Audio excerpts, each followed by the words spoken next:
1990, Universal Studios Florida opened its most ambitious ride ever, Jaws, the ride. But just 22 years later, this legendary ride closed forever. But what if Universal brought it back? Let's imagine what Jaws could look like today, combining the nostalgia of the original with cutting-edge ride technology. Jaws the Ride was a groundbreaking adventure that put guests face to face with cinema's most infamous villain. But not everything went according to plan. Technical malfunctions plagued the ride from day one, forcing Universal to shut it down within months for a complete overhaul. Universal Studios Florida was going to be so much different than anything Universal ever attempted before. Instead of a tram tour, it would be a full-on theme park with major attractions. One of said rides was going to be themed to Jaws, as it was already present in a scene in Hollywood's tram tour. This ride would be part of a larger land themed to Amity, the fictional town where the movie takes place. Jaws the Ride would open with Universal Studios Florida in 1990, but not everything went according to plan. The ride was plagued with issues, so it was closed for refurbishment only 3 months after debuting. Several scenes were changed, like when Jaws tried to bite the boat and the final explosion. By 1993, Jaws returned, rebuilt and better than ever, with its stunning animatronics, fire effects and dramatic finale. Jaws quickly cemented itself as a must-ride for visitors. Jaws remained a popular attraction while Universal expanded. However, its fate would change. The early 2000s were an uncertain time for the theme park. Universal Studios Florida was struggling. Attendance lagged due to the effects of the ill-fated Universal Studios Escape marketing experiment and the devastating economic impact of 9/11. To make matters worse, Jaws the Ride had a notorious reputation, not for its thrills, but for its operating costs. The attraction required constant maintenance, from repairing its massive animatronics to managing the extensive fire and water effects. Over time, Universal began to question whether it was worth keeping this expensive behemoth afloat.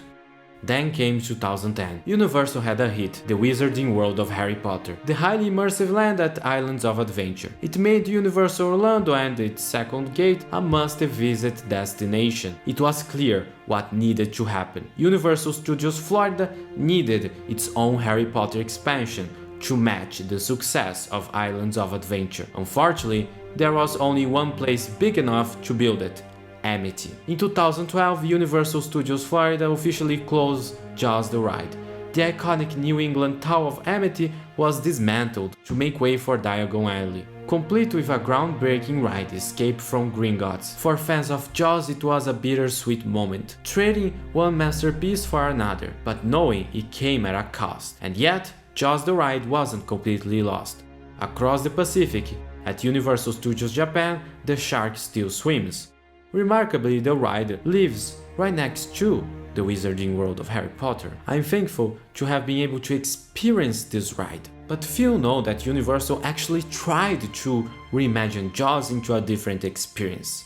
There were plans to make a 360 version of the ride, similar to King Kong. So, what would need to happen for this ride to happen again? Well, we would need to get a reliable ride system and scenes that are easier to maintain and don't require expensive pyrotechnical explosions. A new version of Jaws would need a fresh narrative while staying true to its original charm. Making the ride indoors or half indoors could help reduce costs and control the experience a bit better without weather interfering. What if we could reimagine Jaws as a new attraction, taking everything we've learned from its past and blending with today's cutting-edge technology?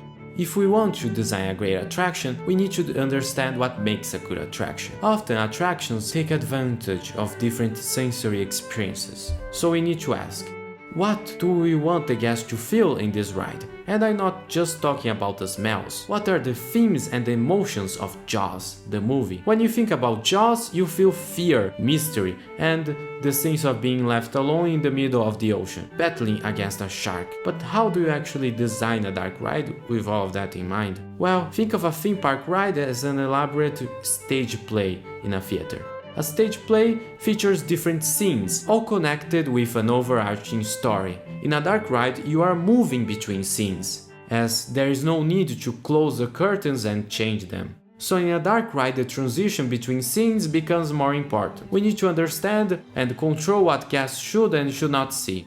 Jaws is a story about fear. When a giant shark starts attacking a beach town, Chief Brody must confront his personal anxieties and step up to protect his town. As the shark terrorizes the town, Brody's journey becomes one of overcoming his own paralyzing fear to face a greater threat. This is what we call the hero's journey: setup, conflict, and payoff. So for this ride, the goal is to give guests the feeling of fear, but also the thrill of escaping the shark. So what ride system would accomplish this? Well, Mack Rides has this new rocking boat type attraction. It's compact and it can do some really cool stuff, and it's perfect to give the sensation of being alone in the ocean. And so we'll remove the skipper role. To bring the idea to life, we start with the heart of the experience, the town of Amity itself. A simple sketch can get things done quickly. The beauty of Amity is that it feels like it's lived in, very picturesque. Bring it all indoors would not be optimal, as so the ride system can be half outdoors, half indoors. The show scenes will happen inside and the atmosphere outside. Speaking of that, using 3D modeling software is really helpful when you are trying to lay out a ride. It makes you understand scale and what guests can see. By building a digital version of the experience, we can refine every detail, ensuring the transitions from peaceful harbor to heart-pounding terror feel seamless and natural.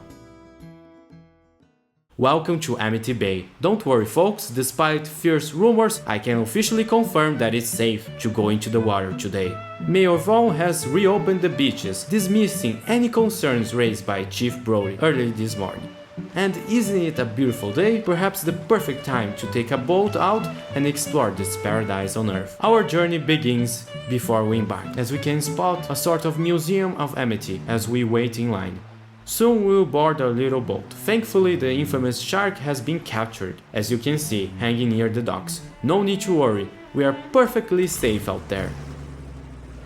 As our boat starts sailing, we take in the view of New England-style manors.